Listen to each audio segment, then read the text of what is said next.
ఒకసారి చాలా బలంగా పోటీ చేయకూడదు. ఏమి జరిగినా సరే వాళ్ళ కుటుంబం మాత్రం అనాథలుగా మిగలడానికి వీలు లేదు అని ఆయన ఎప్పుడో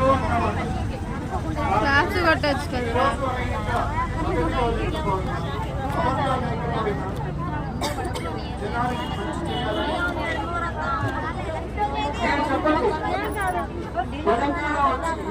పదకొండు సంవత్సరాల 8 నెలలు ప్రజలు ఆవిర్భావం ఈ తెలంగాణ.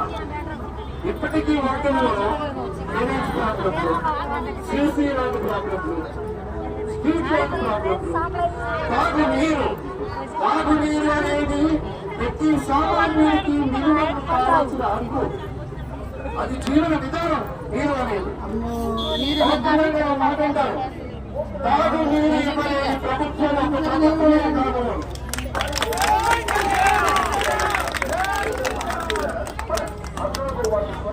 ఎన్ని సంవత్సరాలు గడిచిన చిన్న చిన్న పనులు ఎందుకు చేయలేకపోయారు? ఒక గంట ఆలోచించి ఒక 2 రోజులు పని చేసుకోవాల్సిన పనులు పని ఎక్కడ చూసినా ఉద్యోగాలు లేవు. ఎంత ఎంత ఎంత దారుణం, ఎంత అన్యాయం. మీరు ఒక్కసారి పదం వచ్చిన తర్వాత మీకు పదం కనబడతా ఓట్లాడినప్పుడు మాత్రం పరిగెత్తుకుంటూ వచ్చేస్తారు. దాని తర్వాత మా జనసేన అలా కాదు. మీరు చూస్తూ ఉందంటారు తిరిగి పల్లె పల్లెకి తిరిగి ఓటకి తిరిగి అక్కడ ప్రాబ్లమ్స్ సాల్వ్ చేస్తున్నారు.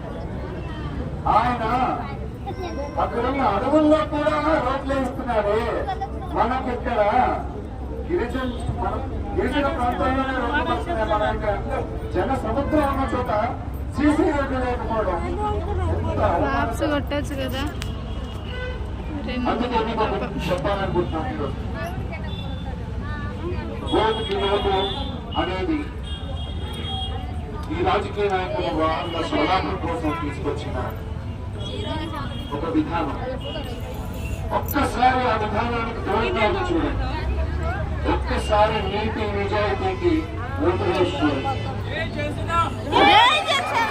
పవన్ కళ్యాణ్ గారి దారిలో నడవడానికి ప్రయత్నించండి. మీ జీవితాలు ఎంత బాగుంటాయనేది నేనైతే కలగంటున్నాను. నేను మీకు హామీ ఇస్తున్నాను. ఇక్కడ మీ